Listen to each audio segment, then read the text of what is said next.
Entonces, ¿cuál sería la ventaja de ser un cristiano? Porque el mundo sufre, el cristiano sufre. ¿Cuál sería la ventaja? Bueno, hay muchas. El cristiano tiene muchos beneficios aún en el sufrimiento, porque Pablo y Santiago, por ejemplo, decía así, dice que no nos sorprendamos cuando el fuego de prueba ha venido, sino que a veces lo que deberíamos es gozarnos. ¿Y por qué gozarnos? Ahora, los apóstoles sí tenían una visión clara por qué permitía Dios el sufrimiento aún en sus vidas y su ministerio. Pablo nos dice, por ejemplo, que una de las razones por las cuales nosotros sufrimos y es buena a diferencia del mundo, es que si nosotros sufrimos acá, vamos a reinar con Cristo en su gloria. En cambio, por ejemplo, el mundo sufre, pero son sufrimientos en vano. Son sufrimientos que no tienen propósito. En cambio, el cristiano sufre con una recompensa. Sufre sabiendo que en algún momento va a ser galardonado. Sufre sabiendo que lo que él vive no es en vano, sino que Cristo lo va a recompensar y lo va a hacer coheredero de él. Entonces tenemos muchos aspectos en los cuales el sufrimiento es una bendición para el cristiano. Por ejemplo, aquellos que entregan su vida por Cristo. Dice, si morimos acá con él, reinaremos. Entonces hay promesas para los que sufren, para los que pagan un precio por la causa de Cristo. Como Esmirna, dice Dios que promete la corona de la vida si es fiel hasta la muerte. Exactamente. ¿Qué más es una ventaja en cuanto al sufrimiento del creyente y, por ejemplo, el sufrimiento de la persona que está en el mundo? La Biblia nos dice que nuestra fe puede ser probada como el oro cuando se pasa por el fuego. Entonces, a veces Dios nos quiere sacar de un cristianismo muy nominal, muy solo de ir a una reunión, y permite ciertas experiencias en nosotros para perfeccionar nuestra fe, para hacerla verdadera. Y nada hace que nuestra fe sea más gloriosa y más palpable que los momentos difíciles. Cuando viene la muerte, cuando viene la aflicción, cuando viene la enfermedad, cuando vienen las pruebas, ahí es donde se prueba el calibre de nuestra religión, como decía J.C. Ryle. Una religión que no puede ser probada y comprobada como genuina es una religión que no tiene ningún valor. Entonces la fe genuina, al ser probada, es hallada en alabanza.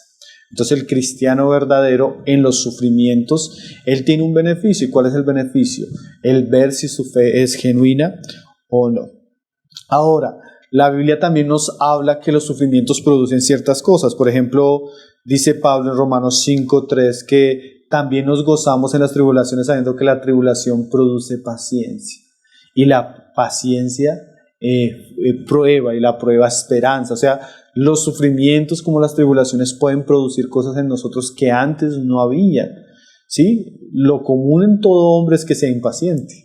Lo común en todo hombre es que sea inexperto.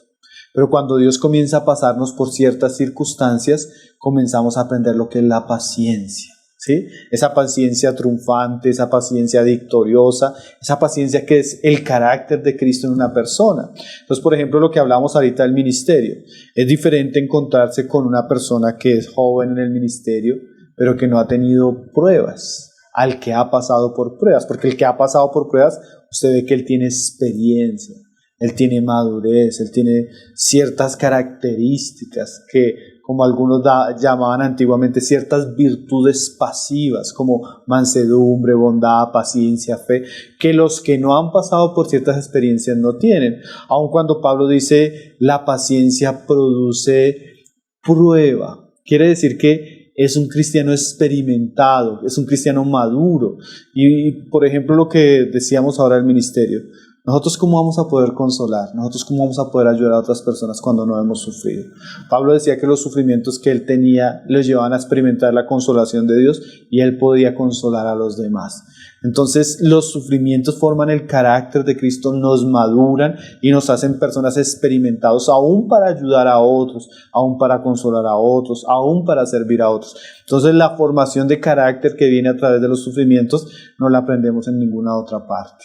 Y el carácter que ha sido formado no es cualquier carácter, sino que es el mismo carácter de Cristo, que es formado nosotros a través de estas tribulaciones. Porque yo me acuerdo que en Romanos 8:28 era que todas esas cosas que vivimos, todas esas pruebas, todas esas tribulaciones ayudan a bien, todas las cosas ayudan a bien a los que aman a Dios. Y esas cosas incluyen los sufrimientos, incluyen pasar tribulaciones. ¿Y qué forma eso? Dice el versículo 29 que eso forma a Cristo en nosotros. Entonces, qué bueno que Cristo ha formado en nosotros, que podemos identificarnos con sus sufrimientos, pero como tú decías, Pablo, Él sufrió. O sufrió por nosotros, pero también sufrió unos ejemplos. Y Pablo dice en Romanos 8 que si sufrimos con Él, también seremos herederos con Él. Heredaremos todas las cosas, porque Él venció también el sufrimiento y la muerte. Así es, Dios está interesado, como alguien decía, no en hacernos cristianos famosos, sino en hacernos cristianos santos. No está interesado en hacernos populares, sino piadosos. Y a veces Dios escoge por ciertas épocas, con cierto propósito intencional, pasarnos por ciertas jornadas para que aprendamos cosas que no hay de Cristo en nosotros, o para que sean perfeccionadas, o para que maduren, o para que sean más visibles. Y las tribulaciones y los sufrimientos hacen eso en nuestra vida.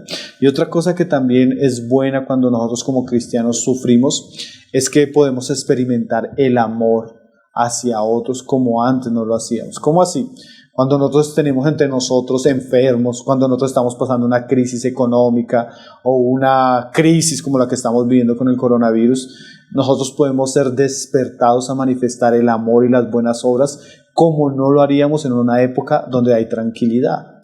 Entonces, si sabemos que una persona está enferma, nosotros podemos amar y manifestar ese amor con detalles, con manifestaciones de obras visibles que tal vez no haríamos en una época donde las cosas están bien, donde todo está tranquilo y donde no estamos pasando por ciertas circunstancias. Entonces los sufrimientos nos llevan, no solo los personales, sino aún los que experimentan otros miembros del cuerpo de Cristo, nos dan la oportunidad de manifestar el amor en las buenas obras, que también debería ser una característica de Cristo en nosotros. Y lo último que me interesaba de J. Serrael, porque un teólogo que vale la pena leer, nuestro hermano decía que los sufrimientos en la vida cristiana también nos enseñan, especialmente las enfermedades y la muerte. Él decía, cuando vemos muerte alrededor o enfermedad alrededor, aún en nosotros, eso es una manera como Dios nos despierta para darnos cuenta cuán efímera es la vida y nos lleva a prepararnos para el día del juicio de Dios, porque cada uno vamos a experimentar la muerte y vamos a estar delante del juicio de Dios.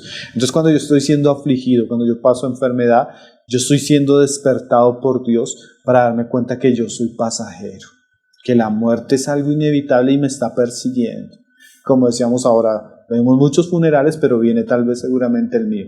Entonces eso hace que yo trate de aprovechar el tiempo y pueda vivir de la mejor manera, de tal manera que me prepare para estar en el juicio de Dios. Entonces el sufrimiento, si llega a ser una bendición para el hombre en general, para el cristiano tiene muchos propósitos. Yo estuve compartiendo algunas enseñanzas estos últimos domingos y reuniones con la iglesia, especialmente de estos, la perspectiva de la Biblia desde muchos ángulos para animar a los cristianos a no desfallecer cuando están sufriendo, porque la Biblia habla bastante y nosotros necesitamos ser conscientes de que el sufrimiento es parte del camino cristiano y debemos tomar ánimo aún en tiempo difícil.